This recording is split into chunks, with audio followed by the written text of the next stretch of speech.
ഈ വീഡിയോയിൽ നമ്മൾ നോക്കാൻ പോകുന്നത് ഇഗ്നിഷൻ സിസ്റ്റത്തിനെ കുറിച്ചാണ്. ഇഗ്നിഷൻ സിസ്റ്റം എന്ന് പറഞ്ഞാൽ ഫ്യൂവലിനെ ഇഗ്നൈറ്റ് ചെയ്യാൻ വേണ്ടി ഉപയോഗിക്കുന്ന സിസ്റ്റം, ഫ്യൂവലിനെ കത്തിക്കാൻ വേണ്ടി ഉപയോഗിക്കുന്ന സിസ്റ്റം. ഒരു ഡീസൽ എഞ്ചിനോ പെട്രോൾ എഞ്ചിനോ ആയിക്കോട്ടെ, ഫ്യൂവൽ ഉണ്ടായിരിക്കും, എയർ ഉണ്ടായിരിക്കും. ഇത് രണ്ടും കൂടി സിലിണ്ടറിനുള്ളിൽ മിക്സ് ആവുന്നുണ്ട്. മിക്സ് ആയതിനു ശേഷം കത്തുമ്പോഴാണ് നമുക്ക് പവർ ഔട്ട്പുട്ട് കിട്ടുന്നത്. ഈ ഫ്യൂവലിൽ അടങ്ങിയിരിക്കുന്ന കെമിക്കൽ എനർജിയാണ് നമുക്ക് അവിടെ വെച്ച് ഹീറ്റ് എനർജിയായി മാറുന്നതും ആ എനർജി പിസ്റ്റൺ ഉപയോഗിച്ച് മെക്കാനിക്കൽ എനർജിയാക്കി മാറ്റുകയും ചെയ്യുന്നത്. അപ്പോൾ ഈ കെമിക്കൽ എനർജിയെ ഹീറ്റ് എനർജിയാക്കി മാറ്റണമെങ്കിൽ നമ്മൾ ആദ്യം ആ ഫ്യൂവലിനെ ഒന്ന് കത്തിക്കണം, കമ്പഷൻ നടക്കണം. ആ കമ്പഷൻ സ്റ്റാർട്ട് ചെയ്യുന്നതിനാണ് ഇഗ്നിഷൻ എന്ന് പറയുക, തീ കൊളുത്തുക. അപ്പോൾ രണ്ട് രീതിയിലാണ് ഇഗ്നിഷൻ സിസ്റ്റം ഉള്ളത്. IC എഞ്ചിനിൽ, ഇന്റേണൽ കമ്പഷൻ എഞ്ചിൻ്റെ കാര്യം നമ്മൾ പറഞ്ഞുകൊണ്ടിരിക്കുന്നത്. IC എഞ്ചിനിൽ രണ്ട് ടൈപ്പ് ഇഗ്നിഷൻ സിസ്റ്റം ഉണ്ട്. ഒന്ന് സ്പാർക്ക് ഇഗ്നിഷൻ എന്നും രണ്ടാമത്തേനെ കംപ്രഷൻ ഇഗ്നിഷൻ എന്നുമാണ് വിളിക്കുന്നത്. സ്പാർക്ക് ഇഗ്നിഷൻ നമ്മൾ പെട്രോൾ എഞ്ചിൻ്റെ കാര്യത്തിൽ പറയുമ്പോൾ, കംപ്രഷൻ ഇഗ്നിഷൻ ഡീസൽ എഞ്ചിൻ്റെ കാര്യത്തിൽ പറയുന്നു. ഈ രണ്ട് എഞ്ചിൻ്റെയും വർക്കിംഗ് പഠിച്ചപ്പോൾ ഇത് നമ്മൾ ബ്രീഫായിട്ടൊന്ന് എക്സ്പ്ലെയിൻ ചെയ്തിട്ടുണ്ടായിരുന്നു. എന്നാലും അതിനെപ്പറ്റി വിശദമായിട്ട് നമുക്ക് പഠിക്കാം. അപ്പോൾ ഓട്ടോ സൈക്കിളിൽ വർക്ക് ചെയ്യുന്ന എഞ്ചിൻസ്, അതായത് പെട്രോൾ എഞ്ചിൻ അല്ലെങ്കിൽ ഗ്യാസ് ഒക്കെ ആയിക്കോട്ടെ, എല്ലാം വർക്ക് ചെയ്യുന്നത് എങ്ങനെയാണ്? എയർ ഫ്യൂൽ മിക്സ്ചർ സിലിണ്ടറിനുള്ളിലേക്ക് കയറി വരും. അവിടെ വെച്ചിട്ട് കംപ്രഷൻ സ്ട്രോക്കിൽ കംപ്രസ് ചെയ്യും. അതിനുശേഷം സ്പാർക്ക് പ്ലഗ് ഉപയോഗിച്ചിട്ട് ഒരു സ്പാർക്ക് ഉണ്ടാക്കിയതിന് ശേഷമാണ് എന്ത് ചെയ്യുന്നത്? ഫ്യൂവൽ കമ്പഷൻ സ്റ്റാർട്ട് ചെയ്യുക അല്ലെങ്കിൽ ഇഗ്നൈറ്റ് ആവുന്നത്. ഒരു സ്പാർക്ക് ഉപയോഗിച്ചാണ് ഫ്യൂവലിനെ ഇഗ്നൈറ്റ് ചെയ്യുന്നത് ഓട്ടോ സൈക്കിൾ എഞ്ചിനുകളിൽ. ഇനി ഡീസൽ സൈക്കിളിൽ വെച്ച് വർക്ക് ചെയ്യുന്ന എഞ്ചിൻ, അതായത് ഡീസൽ എഞ്ചിൻ തന്നെ എങ്ങനെയാണ് വർക്ക് ചെയ്യുക? സിലിണ്ടറിലേക്ക് വരുന്നത് എന്ത് മാത്രമാണ്? എയർ മാത്രമാണ് വരുന്നത്. കംപ്രഷൻ സ്ട്രോക്കിൽ എയർ മാത്രമാണ് കംപ്രസ് ചെയ്യുന്നത്. ആ കംപ്രസ് ചെയ്ത എയറിലേക്കാണ് ഫ്യൂവല്, അതായത് ഡീസൽ സ്പ്രേ ചെയ്യുന്നത് ഇഞ്ചക്ടർ ഉപയോഗിച്ച്. അങ്ങനെ സ്പ്രേ ചെയ്യുന്ന ഫ്യൂവല് തനിയെ കത്തും. നമ്മൾ പ്രത്യേകിച്ചൊന്നും കൊടുക്കുന്നില്ല. എങ്ങനെയാണ് കത്തുന്നത്? ഈ എയറിന്റെ ചൂട് കാരണം ഫ്യൂവല് തനിയെ കത്തുകയാണ് ചെയ്യുന്നത്. സെൽഫ് ഇഗ്നിഷൻ എന്നാണ് വിളിക്കുക. അതിന് പ്രത്യേക ടെമ്പറേച്ചറും പ്രഷറും ആവശ്യമുണ്ട്. അത് വളരെ ഉയർന്നതായിരിക്കണം. ഇതാണ് രണ്ടെണ്ണം എന്ന് പറയുന്നത്. സ്പാർക്ക് ഇഗ്നിഷൻ എന്ന് പറഞ്ഞാൽ സ്പാർക്ക് ഉപയോഗിച്ച്, അതായത് ഒരു സ്പാർക്ക് പ്ലഗ് ഉപയോഗിച്ച് സ്പാർക്ക് ഉണ്ടാക്കിയതിന് ശേഷം ഫ്യൂവൽ കത്തുന്നു. കംപ്രഷൻ ഇഗ്നിഷൻ എന്ന് പറഞ്ഞാൽ ഫ്യൂവല് കംപ്രസ് ചെയ്യുന്നത്, ഫ്യൂവലല്ല എയർ ആണ് കംപ്രസ് ചെയ്യുന്നത്. എയർ കംപ്രസ് ചെയ്തുകൊണ്ട് ഉണ്ടാവുന്ന ആ ചൂട് കാരണം ഫ്യൂവൽ കത്തുന്നു. ഇങ്ങനെ രണ്ട് തരത്തിലുള്ള കമ്പഷൻ അല്ലെങ്കിൽ ഇഗ്നിഷൻ ആണ് IC എഞ്ചിനിൽ സംഭവിക്കുന്നത്. നമുക്ക് ഈ രണ്ടെണ്ണത്തിനെ പറ്റിയും വിശദമായിട്ട് പഠിക്കാം. നമുക്ക് കംപ്രഷൻ ഇഗ്നിഷൻ സിസ്റ്റത്തിനെ പറ്റി ബ്രീഫായിട്ടൊന്ന് ഡിസ്കസ് ചെയ്യാം. ഒന്നാമത്തെ സെന്റൻസ് നോക്കുക. In compression ignition system the fuel is ignited using the heat energy built up by the compression of air inside the combustion chamber during compression stroke. Compression സ്ട്രോക്കിൽ compression ചേംബറിൻ്റെ ഉള്ളിൽ വെച്ചിട്ട് എയറിനെ compress ചെയ്യുമ്പോൾ ഉണ്ടാവുന്ന heat energy, ചൂട് ഉപയോഗിച്ചിട്ടാണ് ഫ്യൂവലിനെ നമ്മൾ എന്ത് ചെയ്യുന്നത്? ഇഗ്നൈറ്റ് ചെയ്യുന്നത്. കംപ്രഷൻ സ്ട്രോക്കിൽ കംപ്രഷൻ ചേംബറിൻ്റെ ഉള്ളിലുള്ള എയറിനെ കംപ്രസ് ചെയ്യുമ്പോൾ ഉണ്ടാവുന്ന ഹീറ്റ് എനർജി ഉപയോഗിച്ചാണ് നമ്മൾ ഫ്യൂവലിനെ ഇഗ്നൈറ്റ് ചെയ്യുന്നത്. അങ്ങനെ വെറുതെ ഹീറ്റ് എനർജി ഉണ്ടാവില്ല. വെറുതെ കംപ്രസ് ചെയ്താലും ഹീറ്റ് ഉണ്ടാവില്ല. വലിയ അളവിൽ കംപ്രസ് ചെയ്യണം. ഹൈ കംപ്രഷൻ തന്നെ ആവശ്യമുണ്ട്. ആ കംപ്രഷൻ എന്ന് പറയുന്നത് എയറിനെയാണ് കംപ്രസ് ചെയ്യുന്നത്. ഏകദേശം 21:1, 21:1 എന്ന നിലയിൽ കംപ്രസ് ചെയ്യണം. കംപ്രഷൻ റേഷ്യോ ആണ് പറഞ്ഞിരിക്കുന്നത്. ഡീസൽ എഞ്ചിന്റെ കംപ്രഷൻ റേഷ്യോ കൂടുതലാണെന്ന് നമ്മൾ പറഞ്ഞിട്ടുണ്ടായിരുന്നു. 21:1 എന്ന് പറഞ്ഞാൽ 21 ലിറ്റർ എയർ ഉണ്ടായിരുന്നു എങ്കിൽ, തുടക്കത്തിൽ ഉണ്ടായിരുന്നെങ്കിൽ അത് 1 ലിറ്ററായി കുറയ്ക്കും. അതാണ് 21:1 എന്ന് പറയുന്നത്. 21 ലിറ്റർ സപ്പോസ് പറയുകയാണെങ്കിൽ ഉണ്ടായിരുന്ന എയറിനെ 1 ലിറ്ററായി കുറയുമ്പോഴാണ് 21:1 എന്ന കംപ്രഷൻ റേഷ്യോയിൽ എത്തുക. അത്രയും, അതായത് 21 ഇരട്ടിയാക്കി കുറച്ചു. അങ്ങനെ ഉണ്ടാകുമ്പോൾ, ഹൈ ലെവൽ കംപ്രഷൻ സംഭവിക്കുമ്പോൾ ഉണ്ടാകുന്ന ഹീറ്റ് എനർജി എന്ന് പറയുന്നത് ഡീസലിനെ സെൽഫ് ഇഗ്നിഷൻ ടെമ്പറേച്ചറിനേക്കാൾ കൂടുതലായിരിക്കും. സെൽഫ് ഇഗ്നിഷൻ ടെമ്പറേച്ചർ എന്താണെന്ന് നമ്മൾ ഫ്യൂവൽ പഠിച്ചപ്പോൾ പഠിച്ചിട്ടുണ്ട്. സംശയമുള്ളവർ ആ ഭാഗത്തോടെ റെഫർ ചെയ്യുക. അപ്പോൾ ഈ ഹൈ ടെമ്പറേച്ചർ എന്തായിരിക്കും? ഡീസലിന്റെ സെൽഫ് ഇഗ്നിഷൻ ടെമ്പറേച്ചറിനേക്കാൾ കൂടുതലായിരിക്കും. അപ്പോൾ ചൂടിങ്ങനെ ആയിരിക്കുകയാണ്. എയർ സെൽഫ് ഇഗ്നിഷൻ, ഡീസലിന്റെ സെൽഫ് ഇഗ്നിഷൻ ടെമ്പറേച്ചറിനേക്കാൾ കൂടുതലായ നിലയിൽ അങ്ങനെ ഇരിക്കുന്ന അവസ്ഥയിൽ, അതായത് പിസ്റ്റൺ ഇപ്പോൾ TDCയിലേക്ക് എത്താറായി. ആ അവസ്ഥയിലാണ് നമ്മൾ എന്ത് ചെയ്യുന്നത്? ചെറിയ ചെറിയ പാർട്ടിക്കിളായിട്ട് ഈ ഡീസലിനെ നമ്മൾ ചേംബറിലേക്ക് സ്പ്രേ ചെയ്യുന്നത്. അങ്ങനെ ഫ്യൂവൽ എന്ത് ചെയ്യും? ഈ ഹീറ്റിനെയൊക്കെ അബ്സോർബ് ചെയ്യും. അബ്സോർബ് ചെയ്ത് നോക്കുമ്പോൾ സെൽഫ് ഇഗ്നിഷൻ ടെമ്പറേച്ചറിനേക്കാൾ കൂടുതലാണ്. അപ്പോൾ എന്ത് ചെയ്യും?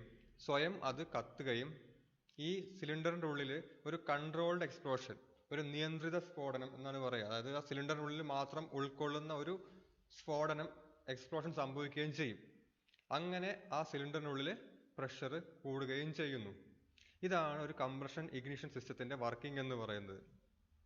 സംഭവിക്കുന്നത് എന്താണ്? എയർ സിലിണ്ടറിനുള്ളിലേക്ക് വരുന്നു, പിസ്റ്റൺ BDC നിന്ന് GDCയിലേക്ക് പോവുകയാണ് കംപ്രഷൻ സ്ട്രോക്കിൽ.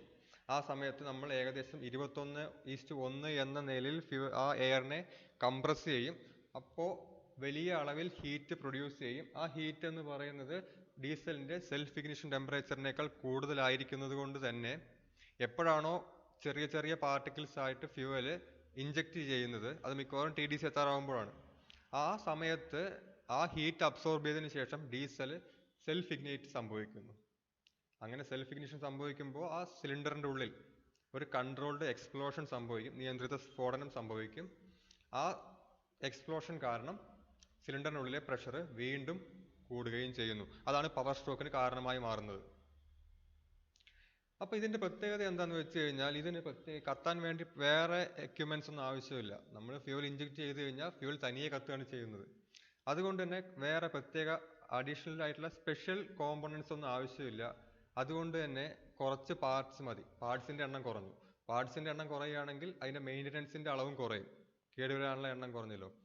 പാർട്സിന്റെ എണ്ണം കൂടുന്തോറും അവ കേടുവരാനുള്ള സാധ്യത കൂടുതലായിരിക്കും. അതുകൊണ്ട് തന്നെ മെയിൻ്റനൻസും കൂടുതലായി വേണ്ടി വരും. ഇവിടെ പാർട്സിന്റെ എണ്ണം കുറവാണ്, അതുകൊണ്ട് തന്നെ മെയിൻ്റനൻസും കുറവായിരിക്കും. പക്ഷേ ഈ 21:1 എന്ന് പറഞ്ഞ ഹൈ കംപ്രഷൻ റേഷ്യോ ഉണ്ടാക്കണമെങ്കിൽ എഞ്ചിന്റെ റിജിഡിറ്റി, എഞ്ചിന്റെ ബലം കൂടുതലായിട്ട് വേണം. അങ്ങനെ ബലം കൂടുതലായിട്ട് വേണമെങ്കിൽ നമ്മൾ സിലിണ്ടർ വാൾസ് എല്ലാം കുറച്ച് കട്ടിയായി ഉണ്ടാക്കേണ്ടി വരും. അങ്ങനെ കട്ടിയായി ഉണ്ടാക്കുമ്പോൾ എന്ത് സംഭവിക്കും? അതിന്റെ വെയിറ്റ് ഇൻക്രീസ് ആവും. അതുകൊണ്ട് തന്നെ കംപ്രഷൻ ഇഗ്നിഷൻ എഞ്ചിൻസിനെല്ലാം വെയിറ്റ് കൂടുതലായിരിക്കും.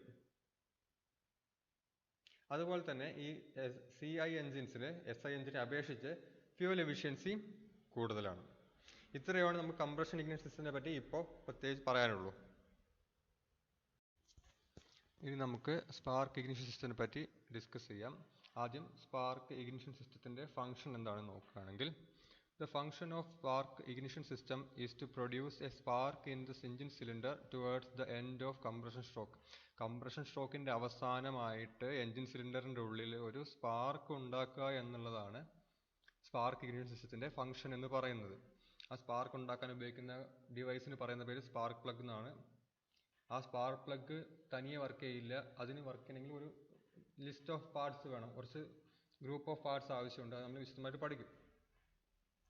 അപ്പോൾ ഒരു 4 സ്ട്രോക്ക് എഞ്ചിനിൽ എല്ലാ 2 റെവല്യൂഷൻ, ക്രാങ്ക് ഷാഫ്റ്റിന്റെ 2 റെവല്യൂഷനിലും ഒരു സ്പാർക്ക് ആവശ്യമായിട്ട് വരും. കാരണം എല്ലാ പവർ സ്ട്രോക്കിനും മുൻപ്, അതായത് കംപ്രഷൻ സ്ട്രോക്കിനും പവർ സ്ട്രോക്കിനും ഇടയിൽ ഒരു സ്പാർക്ക് ആവശ്യമുണ്ട്. അപ്പോൾ നമ്മൾ കണക്ക് വെച്ച് നോക്കുകയാണെങ്കിൽ എല്ലാ 2 റെവല്യൂഷനിലും ഒരു സ്പാർക്ക് വെച്ചിട്ട് ഉണ്ടാവണം ഒരു 4 സ്ട്രോക്ക് എഞ്ചിനിൽ. ഇനി 2 സ്ട്രോക്ക് എഞ്ചിന്റെ കാര്യം നോക്കുകയാണെങ്കിൽ എല്ലാ റെവല്യൂഷനിലും, ഓരോ റെവല്യൂഷൻ ഓഫ് ക്രാങ്ക് ഷാഫ്റ്റിലും ഓരോ സ്പാർക്ക് വെച്ച് ഉണ്ടാക്കേണ്ട ആവശ്യമുണ്ട്.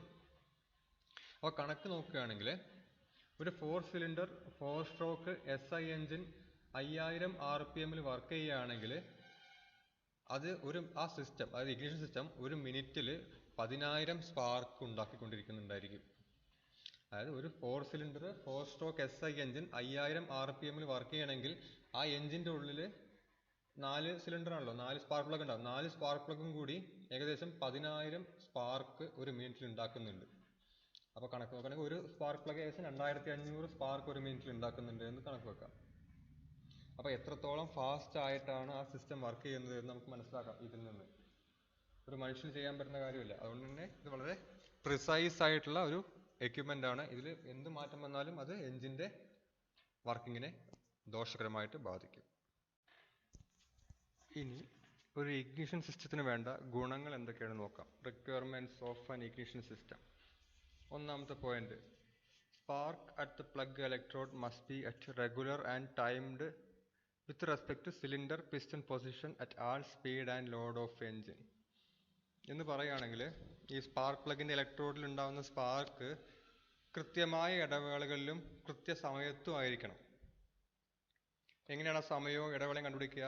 സിലിണ്ടറിന്റെയും പിസ്റ്റന്റെയും പൊസിഷൻ അനുസരിച്ച്. കാരണം നമുക്ക് എപ്പോഴാണ് വേണ്ടത് നമ്മൾ ഫിക്സ് ചെയ്തിട്ടുണ്ടായിരുന്നു.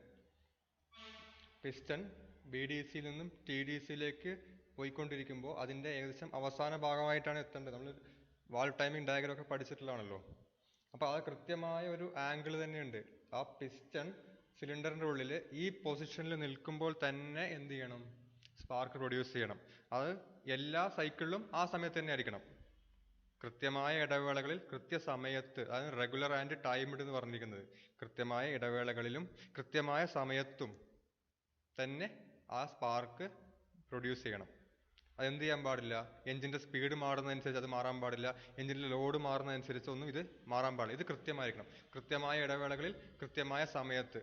ആ സമയം തീരുമാനിക്കുന്നത് പിസ്റ്റൻ്റെ പൊസിഷനാണ്. രണ്ടാമത്തെ പോയിന്റ് എന്ന് പറയുകയാണെങ്കിൽ the spark should be sufficiently strong to start the engine. സ്പാർക്കിൻ്റെ ശക്തി, സ്പാർക്ക് ലോ ആയിട്ടും വരാം ഹൈ ആയിട്ടും വരാമല്ലോ. വളരെ കുറഞ്ഞ പവറിലാണ് വരുന്നതെന്നിരിക്കട്ടെ. സ്ട്രെങ്ത് കുറഞ്ഞ സ്പാർക്ക് ആണെങ്കിൽ എന്ത് ചെയ്യാൻ പറ്റില്ല? അതിന് ഫ്യൂവലിനെ കത്തിക്കാൻ പറ്റില്ല. വല്ലാതെ സ്ട്രെങ്ത് വന്നു കഴിഞ്ഞാൽ ചിലപ്പോൾ ഇലക്ട്രോഡ്സ് ഡാമേജ് ആവാൻ സാധ്യതയുണ്ട്.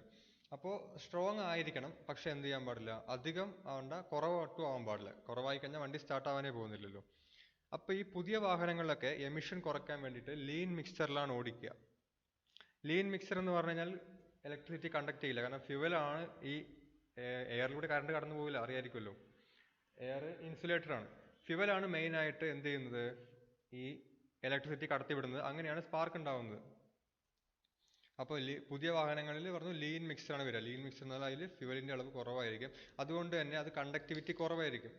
അതുകൊണ്ട് തന്നെ കുറഞ്ഞ വോൾട്ടേജിലൊന്നും എന്ത് ചെയ്യില്ല? സ്പാർക്ക് ഉണ്ടാവില്ല. അപ്പോൾ ഹൈ വോൾട്ടേജ് കൊടുത്താൽ മാത്രമേ പുതിയ വാഹനങ്ങളിലൊക്കെ എന്തുണ്ടാക്കാൻ പറ്റൂ? സ്പാർക്ക് ഉണ്ടാക്കാൻ പറ്റുകയുള്ളൂ. സ്പാർക്ക് എപ്പോഴും സ്ട്രോങ് ആയിരിക്കണം. എന്നാൽ മാത്രമേ എന്ത് ചെയ്യാൻ പറ്റുള്ളൂ? കത്താൻ പറ്റുള്ളൂ. ആ കത്തണമെങ്കിൽ പുതിയ വാഹനങ്ങളിൽ ലീൻ മിക്സ്ചർ ആയതുകൊണ്ട് തന്നെ ഹയർ വോൾട്ടേജ് ആവശ്യം വരുന്നുണ്ട്. അതുകൊണ്ട് തന്നെ പഴയ വാഹനങ്ങളെക്കാൾ പുതിയ വാഹനങ്ങളിൽ സ്പാർക്ക് പ്ലഗിൻ്റെ വോൾട്ടേജ് കൂടുതലായിരിക്കും.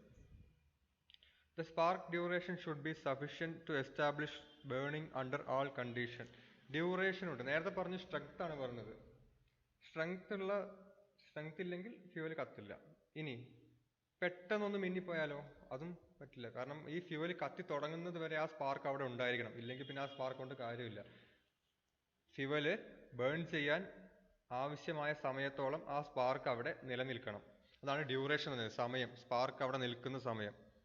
നമ്മളെ അപേക്ഷിച്ച് വളരെ ചെറിയ സമയമാണെങ്കിലും ഫ്യൂവൽ കത്തുന്നതിന് വെച്ച് നോക്കുകയാണെങ്കിൽ വലിയ സമയമായിരിക്കും. കാരണം ഫ്യൂവൽ കത്തിയില്ലെങ്കിൽ ആ ചെയ്യുന്നതൊക്കെ വെറുതെ ആയില്ലേ. അപ്പോൾ സ്പാർക്ക് ഡ്യൂറേഷൻ എന്ന് പറയുന്നത് ആവശ്യം ഉണ്ടായിരിക്കണം. സമയമാണ് പറയുന്നത്. അടുത്ത point, it should produce spark even when a shunt is produced due to carbon deposit, oil or water condensation.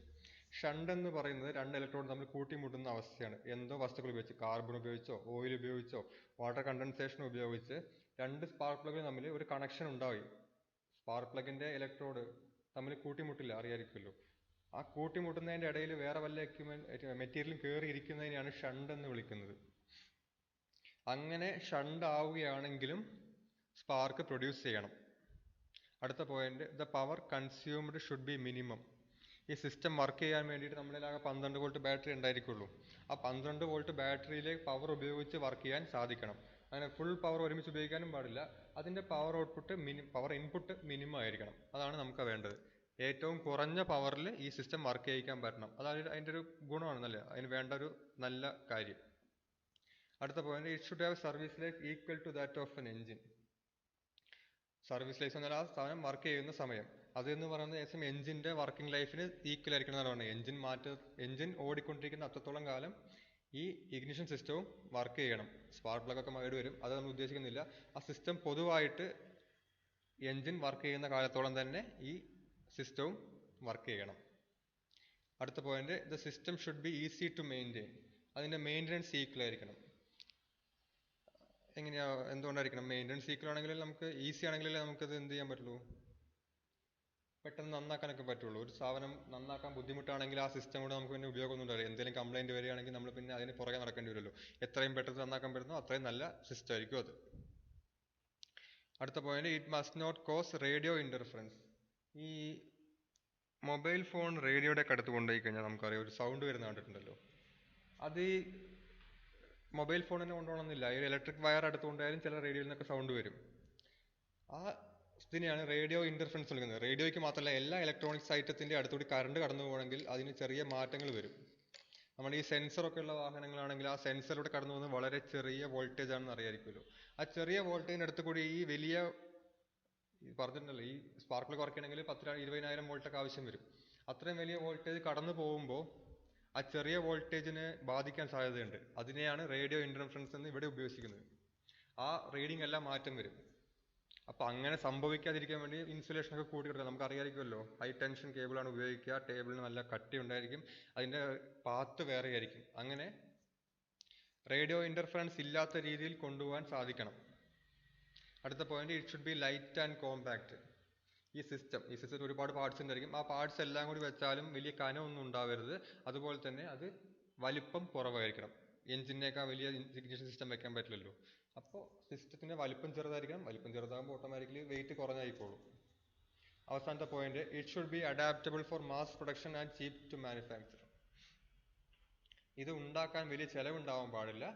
അതുപോലെ തന്നെ ഒരുപാട് എണ്ണം ഉണ്ടാക്കാൻ സാധിക്കും. നമുക്ക് ഒരു വണ്ടിക്കല്ലല്ലോ, ഒരുപാട് വണ്ടികൾ ഉണ്ടാക്കില്ല. ലക്ഷക്കണക്കിന് വണ്ടി ഉണ്ടാക്കുമ്പോൾ അത്ര എണ്ണം പെട്ടെന്ന് ഉണ്ടാക്കാൻ പറ്റുന്ന രീതിയിൽ, അത് മാസ് പ്രൊഡക്ഷൻ ഉണ്ടാക്കാൻ പറ്റുന്ന രീതിയിലായിരിക്കണം അതിൻ്റെ ഡിസൈൻ.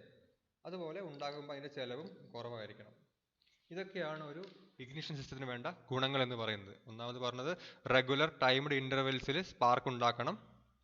സ്ട്രോങ് ആയിട്ടുള്ള സ്പാർക്ക് ഉണ്ടാക്കാൻ പറ്റണം, കാരണം എന്നാലേ ഫ്യൂൽ കത്താൻ പറ്റുള്ളൂ. സ്പാർക്കിൻ്റെ ഡ്യൂറേഷൻ എന്ന് പറയുന്നത് അത്യാവശ്യം ഉണ്ടായിരിക്കണം. ഇല്ലെങ്കിൽ എന്ന് വെച്ചാൽ ഉദ്ദേശിക്കുന്നത് ബേണിംഗ് സ്റ്റാർട്ട് ചെയ്യുന്നത് വരെ ആ സ്പാർക്ക് നിലനിർത്താൻ സാധിക്കണം. ഷണ്ട് ആയി കഴിഞ്ഞാലും സ്പാർക്ക് ഉണ്ടാക്കാൻ സാധിക്കണം. പവർ കൺസംഷൻ കുറവായിരിക്കണം. സർവീസ് ലൈഫ് എഞ്ചിൻ്റെ അത്രത്തോളം ഉണ്ടായിരിക്കണം. മെയിൻറ്റെയിൻ ചെയ്യാൻ എളുപ്പമായിരിക്കണം. റേഡിയോ ഇൻ്റർഫറൻസ് ഉണ്ടാവരുത്. കനം കുറഞ്ഞതും ചെറുതും ആയിരിക്കണം.